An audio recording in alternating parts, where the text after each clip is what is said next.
I will say it. Hey, Robin, Wilson Morales here from Black Women TV, talking to the one and only Robin Thede, season 4. We're here. How much time goes between knowing you've been renewed to when it's officially published and then mapping out season 4? Oh, we know before y'all know because we got to That's what get I'm started.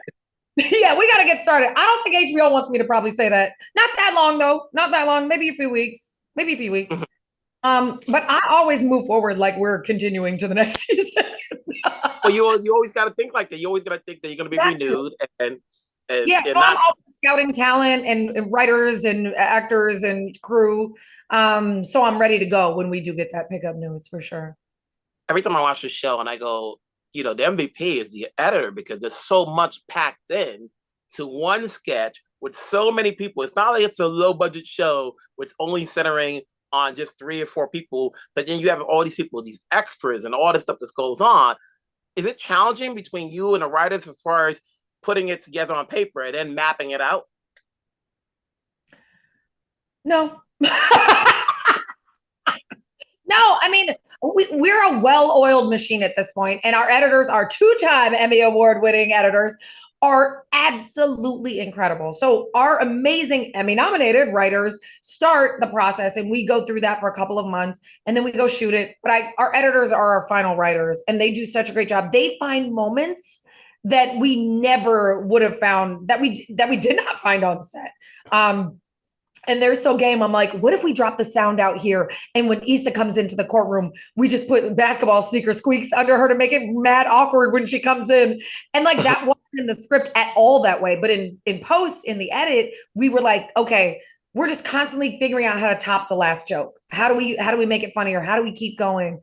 And you've watched the show grow over the seasons. And I mean, it feels like we're just really in our groove, And so because we don't have to worry about like, well, how do we location scout and how do we do these things? Like we all of that's under control, led by an incredible women-led team. I think that we get to relax and really enjoy the content and play. And a lot of our editors have been with us for multiple seasons. So, yeah, I think from the beginning to the end, with our director returning this year, our Emmy Award-winning director, can you tell I'm obsessed with all the awards that they get?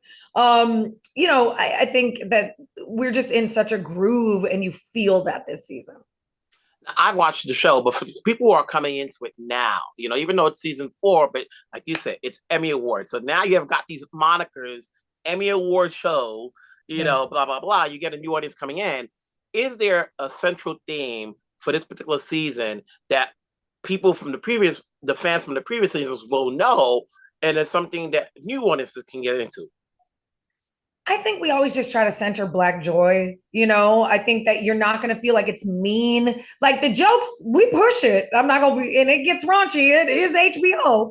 But at the end of the day, you're not going to feel bad watching it. You're going to feel really good watching. You're going to feel like I escaped for 30 minutes. And either as a Black person, I saw myself, or I saw other people I know, or as a non-Black person, you're going to be like, oh, this feels like really authentic, and it feels like they're actually telling a story. And maybe I'm not invited to all those jokes, but now I know them. And that's what I welcome people when they're like, well, am I allowed to watch the show? I'm like, you are welcome to watch the show. I want you to watch the show. I want you to hear us telling our comedic stories authentically versus having them told for us. And that's what's so cool about the show, is that we get to do that and engage communities across the world. This show airs in dozens of countries, and we get to engage communities across the world who don't have access to Black American women. And I think that that's really, really cool, because I think we cannot represent every Black woman for sure, but I think we can represent a wide variety of them and show us in a positive light. Ultimately, even if we play murderers or whatever on the show, I think it's ultimately all in fun and in that spirit of joy. Having said that, knowing that people are watching this all over the world, are the sketches timeless? So that way you can play it anytime, yesterday, today, 10 years from now, and it still resonates to the time period, or to whatever time period. I think some of them will be dated in time, but I think that's okay. I think we do a mix of timeless sketches. Black Lady Courtroom, I feel like, will always be timeless. But then there are things like the Roman Jalissa sketch, with Cardi and Nikki Sands, that even now feels a little dated from season 1. But I think it's important for us to be with our finger on the pulse of pop culture each season. So I think we have a mix of current sketches. We certainly can't do day and date sketches the same week. We produce the show 10 months before you guys see it. So I think that, or we start, the process 10 months before you guys see it. So I think it's a mix, but I think mostly the comedy is definitely timeless. And I think that regardless of the content, the jokes are universal. You've got 3 new feature players in there. Obviously, from what I see on social media, people are excited to see them on. What went into bringing on these new feature players? What was it that they bring into the table? Angel Laketa Moore, I have been a fan of for years. She is somebody who is so much better than her resume, and her resume is good. But she's that person that just didn't happen to get plucked into this level, right? And so I feel incredibly lucky. I feel like I found not a diamond in the rough, just a diamond that stupidly Hollywood was not, making rich and famous. So if I can help it, I will. Tamara Jade, I had seen her on The Voice. She was on John Legend's team. She is an undeniable talent, not only at singing, but also in terms of her malleability, playing male, female characters, doing accents, dancing, singing, like just all of the things. She's just a true multi-hyphenate. DaMya Gurley, our little baby D, she is so tiny and young. She turned 24 on the day of her final callback audition.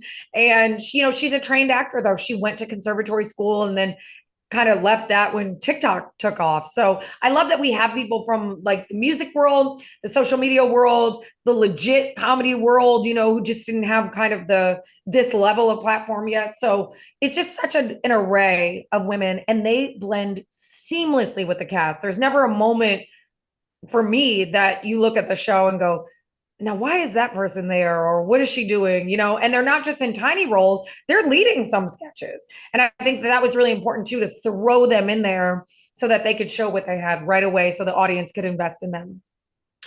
4th season is great. I had to make sure I did a deep dive. So I said 4th season, not 4th and final, 4th season, which is great. How do I help it? Because hey, leave it open, because now there's such a glut out there of so many programs that you have to fight for an audience, and it's good that, obviously when you're, you get acclaimed and you win awards and people know about the show, you're bringing on a new audience. As a creator, producer, writer, and so forth, you never could stop learning. What have you learned each episode as the seasons go by that helps your skill set and all of the chairs you're working on? So many things. How to be a better, more empathetic boss, how to be a better partner in a scene with my cast, with guest stars, how to be a better writer, being challenged to make the next joke funnier than the last, finding out how to work smarter, not harder. I haven't mastered that yet. But, I don't like to keep people on set or in the writer's room, till 2 a.m. every night.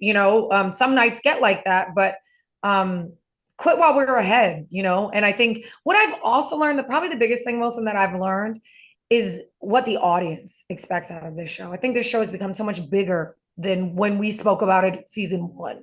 Like, it's become so much bigger than what I could have possibly imagined. So I'm able to watch the show grow on its own, even outside of my plans for it, and watch what the cast become. And to watch my writers go on to greatness and my performers go on to greatness. And I say my only because they're part of this show, but it's just the editors, the production design team, all these amazing art directors, like everyone leaves better than they came on the show. And it well, I don't want to say, multiple, but what'd you say? No, I was gonna say, as the captain of the ship, job well done. I kind of want to see you on the big screen with all that you do here. I'm like, isn't anybody calling her, with how funny she is and these characters, I just shot a movie with Eddie Murphy. You can see me in it soon. Okay. The first of many. But until the meantime, we've got this show to plug. Keep it going. Let's get another moniker. 4th time Emmy Award. Yeah, keep it going. Go. Keep it going. It's good talking to you. Take care. Good to see you.